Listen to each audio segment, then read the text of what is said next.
Hola, ¿qué tal? Nos da gusto saludarlo en nombre de la conversación. Hoy estamos en el despacho del secretario de Hacienda, José Jesús Granillo, con quien hace rato no hemos tenido una plática, pero hoy es muy oportuna por todo lo que hay en el entorno.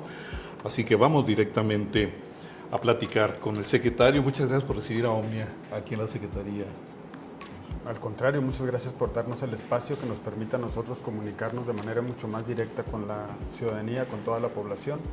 Para nosotros es un gusto recibirlos aquí. Muchas gracias, secretario. Bueno, pues hay siempre sobre el manejo del dinero discusiones sobre cómo se está gastando, cómo se está proyectando. Hay hoy por hoy en el tema del presupuesto una discusión, desde luego que se da en una caja de resonancia muy fuerte como es el Congreso del Estado, el término de la deuda, para dónde va el gasto de gobierno y también con particularidades fundamentales, inéditas en esta relación de lo que es el presupuesto de Chihuahua en el 2024 por una razón de fondo muy importante. La Federación ha ido abandonando a Chihuahua en muchas de las participaciones. No es un estado gobernado por Morena, es un estado de signo panista y en ese sentido pues también hay situaciones como el problema carretero, donde el gobierno ha anunciado que tiene que entrarle cuando menos a parchar las carreteras que están en un estado deplorable y ese gasto va a el cajón, sale del cajón, egresa del gobierno del Estado. ¿Cómo está esta situación del presupuesto? ¿En qué términos ahorita podemos informar a los chihuahuenses sobre estas circunstancias y a dónde va? Recordando también cuál es el monto de lo que se ha presupuestado para este año. Yo comenzaría con un tema con el cual comenzaste también mencionándolo de manera muy oportuna y yo considero que es muy importante resaltarlo, que hoy por hoy se discute en el Congreso, en las calles, en el café, en los medios, en todos lados el presupuesto, justo por un ejercicio de transparencia y de rendición de cuentas que el gobierno del Estado tiene. Hoy es conocido por todos, no se ha negado absolutamente a nadie la información, entonces todo el mundo puede escudriñarlo en cualquiera de los ámbitos, revisando los estados de ingresos y egresos mensuales que se publican, la cuenta pública que se publica también tanto en los portales del Estado como en los propios de la Auditoría Superior del Estado, la información que se les entrega de manera oportuna a los diputados, de tal manera que ese ejercicio de transparencia pues, permite que precisamente sea discutido el presupuesto en todos sus conceptos, en todos sus ámbitos, en todas sus partes. Yo creo que es una primera parte que yo creo que vale mucho la pena destacar. No hay oscuros, no hay puntos oscuros. La verdad es que Los no hay que manejó Luis Cerrato. No hay ninguno. Luis Cerrato no manejaba presupuesto, él tenía otras responsabilidades y él tendrá que rendir cuentas de lo que él tenga que hacer. Pero el presupuesto ¿Qué cuentas en sí, tiene que rendir Cerrato? las que le llamen en ámbito de su responsabilidad son las que tengan que hacer.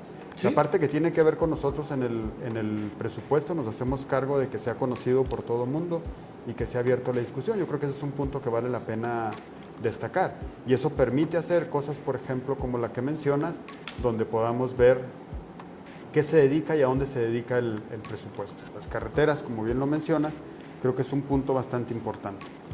Hoy por hoy hay un proyecto bastante relevante, que es el asunto del mantenimiento de las carreteras, que hacía muchísimos años que no se les daba. Estamos comenzando con una inversión de más de 3,000 millones de pesos a los tramos estatales y hoy tenemos que entrarle también a los tramos federales, ya que la federación los tiene total y absolutamente abandonados estos tramos, salvo los que están con las casetas de cuota, con las carreteras de cuota, que son los que mantiene el Estado y que son los únicos que están en buenas condiciones. No están ni tan buenas condiciones, porque uno paga la caseta de peaje, va a Juárez y es un buñuelo la carretera. Está llena de hoyos. El tramo de cuota, el tramo Sí, de cuota es del Estado, el de está cuota, muy mal. el de cuota es el que está en buenas condiciones. No, está muy mal. El tramo de cuota corresponde, por ejemplo... No ha viajado a Juárez. No, sí he viajado a Juárez. El tramo de cuota es de la salida de Chihuahua hasta la caseta de Sacramento. Ese es el tramo de cuota. De Sacramento a Sueco, ese es un tramo federal que ese no está es, muy mal. que bueno no que lo está a precisa, cargo del Estado. Sí, no, porque precisamente no es... Es que ese es el punto, ¿no? Es muy difícil para que la gente lo distinga. Ese es el punto. Por eso es subrayar la precisión de los datos. Porque va uno en ese término, es del Estado, porque me está cobrando el Estado el peaje. El tramo de Estoy cuota, pagando por una carretera en pésimas el condiciones. tramo de cuota es de la salida de Chihuahua hasta la caseta. Ese es el tramo de cuota. A partir de ahí comienza el tramo federal hasta el entronque a Sueco. A partir de Sueco, el tramo vuelve a ser de cuota y termina en Villa Ahumada, que otra vez y tú lo notas, vas precisamente por la carretera y vas pasando, en cuanto pasas el puente del entronque a Sueco, comienza otra vez la carretera en buenas condiciones, que es el tramo que mantiene el Estado, hasta Villa Ahumada. Y de Villa Ahumada a Juárez es otra vez un tramo a cargo del gobierno federal. ¿Y por qué no hay ahí una señalización que diga este tramo, hey, está a cargo de la 4T del gobierno, por eso está en estas condiciones? Oye, porque la percepción es, obviamente, que son estatales. pues es del Estado. Sí, no son del Estado. Ya hay algunos señalamientos, yo creo que no hay lo suficientes donde marcan, de aquí comienza camino a cargo de gobierno del Estado, aquí termina camino a cargo de gobierno del Estado. Probablemente no sean suficientes de tal Pues diga manera la comunicación social que ponga unos letreros, ¿no? ya están ahí algunos. Habrá que decirle que ponga más. No los hemos visto, se los llevó el viento. Entrando a la Corta de Parral hay uno, justo en el puente de Sueco hay otro, pero a lo mejor no son lo suficientes. Coincido contigo que es muy fácil confundir una parte con la otra. Porque le vamos a meter dinero bueno al malo, porque si eso es federal. Nono Corral, candidato en Cuauhtémoc de Morena, dice que las condiciones y la corrupción carretera del gobierno federal, de la Secretaría de Comunicaciones, de la 4T, es terrible y prendió un gran escándalo a nivel nacional. ¿Qué rebote puede tener esto, ya que estamos ahorita en un punto hablando de carreteras? Hay un reconocimiento tácito de él, entiendo que fue funcionario también de la SCIT, de la Secretaría de Comunicaciones e Infraestructura Federal. Entonces hay un reconocimiento tácito, explícito de él, donde dice que no se le daba mantenimiento a las carreteras porque no había dinero y otras cosas. Y que se lo volaron todo, ¿verdad?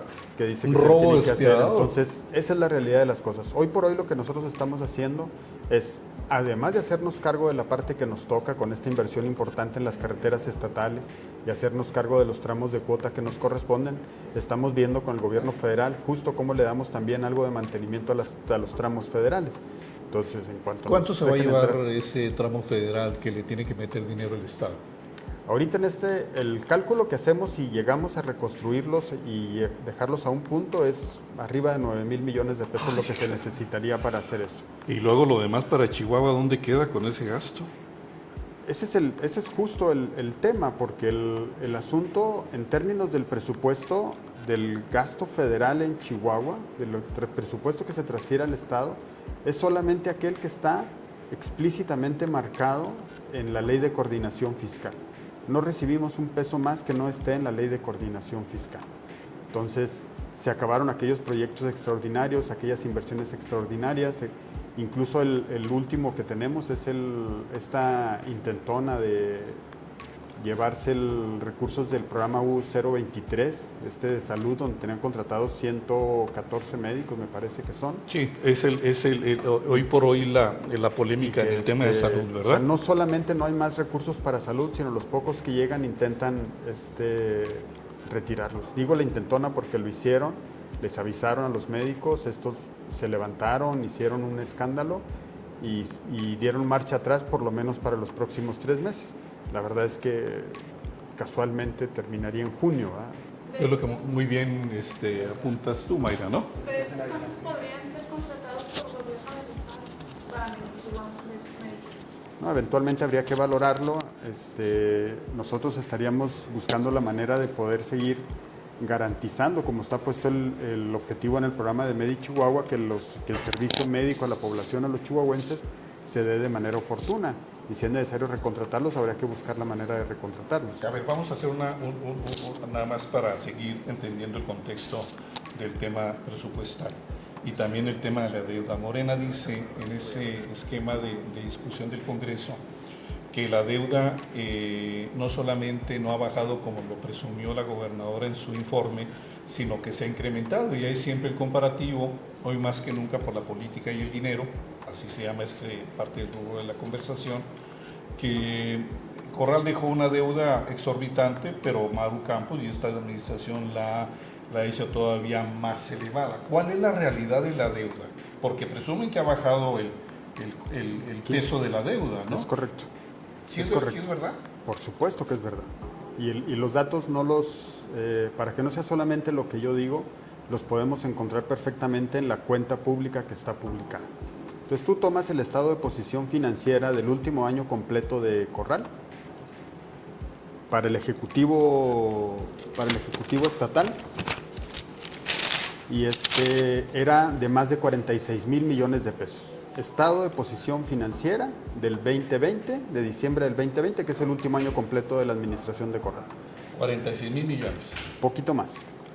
Y tú tomas el estado de posición financiera, el mismo reporte, pero de la cuenta pública del 2023, y entonces vale arribita de 39,000 millones de pesos. Es decir, hay 6,000 millones de pesos menos de deuda en el Ejecutivo Estatal. Ese es un hecho, ahí están los estados financieros, no es una cifra que yo me haya puesto. ¿Y cómo lo hicieron para bajar la deuda? Si este gobierno gasta mucho. Bueno, primero fue un asunto de manera muy puntual que trabajamos desde el primer presupuesto, y a lo mejor me voy a remontar un poquito a la toma de protesta de la gobernadora en Ciudad Juárez, de Maru Campos en Ciudad Juárez. Cuando a la hora de que da su discurso en la toma de protesta marca 10 puntos que son en los que habría que trabajar de manera prioritaria e inmediata a la hora de entrar. Entre ellos, lo que nos pedía la gobernadora es que presentáramos presupuestos balanceados, y nos daba un plazo de, al menos en los primeros 3 años, presenta ya presupuestos balanceados. ¿Por qué? Por una situación muy, muy fácil. Los últimos 5 años de la administración anterior, o toda la administración anterior, los 5 años que estuvo, presentó presupuestos deficitarios, es decir, presupuestaba gastar más de lo que presupuestaba ingresar. Entonces eso, claro que ese presupuesto de más lo fue sustituyendo con financiamiento, o financiamientos de corto plazo, los famosos créditos de corto plazo, o anticipos de participaciones, o deudas con proveedores.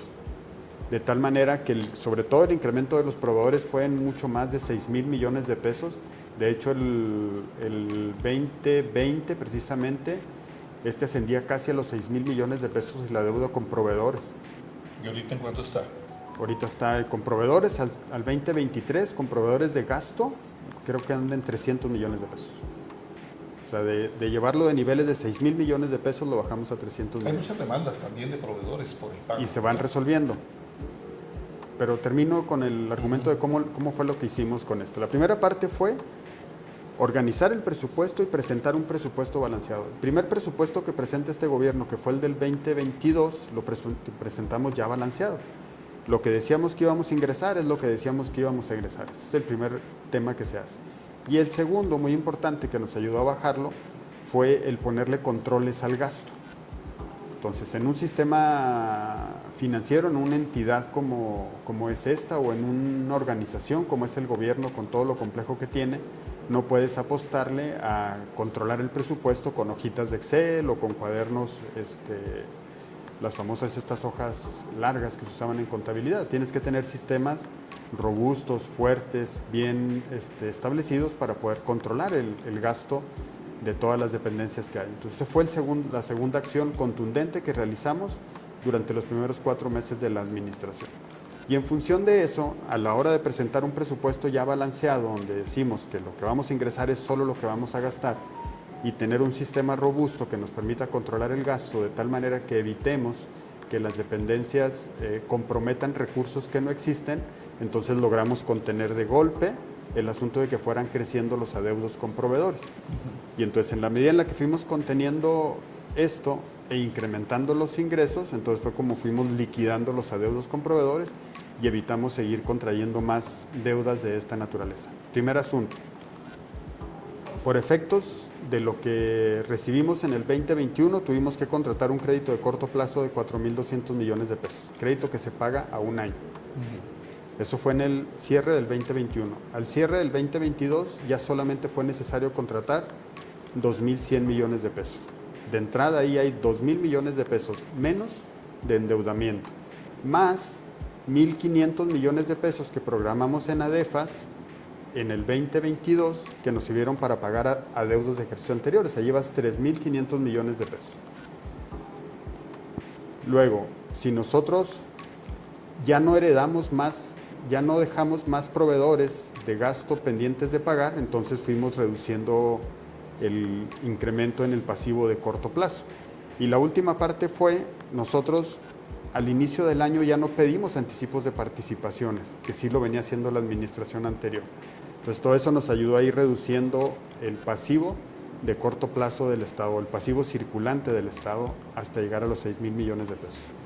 En los créditos de corto plazo, para cerrar el año, ya en el 2023, a pesar de que teníamos presupuestados 2.100 millones de pesos, solamente fueron tomados 1.800, 1.900 creo, de crédito de corto plazo, es decir, lo volvimos a reducir. Y la meta es que para el cierre del 2024 ya no deba de tener necesidad de utilizarse. Ya no van a pedir prestado. De corto plazo. ¿Y de largo plazo? Son los que nos autorizó ya el Congreso el año pasado, que son los 3,000 millones de pesos de la emisión, perdón, para el mantenimiento de las carreteras y lo que gastamos para las diferentes obras tanto en FAIS como en FAFEF. Esa es una primera parte. Y eso ahí está en los estados financieros. Tú lo puedes ver. Pasas de más de 46,000 millones de pesos a 39,000 millones de pesos. Luego por ahí hay otra parte de la deuda, que esa tenemos como meta este año refinanciarla, que es la emisión bursátil, que esta vale como 16,000 millones de pesos, que está en UDIs. Ahí está el esquema de la discusión, ¿no? Sí, pero esa tiene su propia fuente de pago. Y para efectos, sí, las carteras. Y para efectos de lo que te puedan mencionar es, cuando tú tomas esa cantidad, si la sumas también en el 2020, pues súmala también en el 2023. Si no la sumas en el 2023, no la sumas en el 2021 o en el 2020. El efecto es el mismo, es lo que te quiero decir. El estado financiero te dice 46,000 millones de pesos. La deuda bursátil no se suma en la deuda del Estado porque no es parte del Estado, está en otro ente. Si lo quieres sumar, súmalo y lo sumas también de este lado y el resultado va a ser el mismo. Más de 6,000 millones de pesos de reducción en el pasivo total del Estado. Eso no tiene vuelta de hoja y los reportes ahí están. No es un dicho de alguien ni es una mera presentación o afirmación de alguien. Muy bien. Vamos a cerrar esta primera parte de la entrevista con el secretario de Hacienda y regresamos a la segunda parte de esta conversación, que es aquí en Omnia para la segunda mitad, que va a estar también, ojalá, y sea de interés para todos ustedes y para la misma función de la entrevista. Regresamos.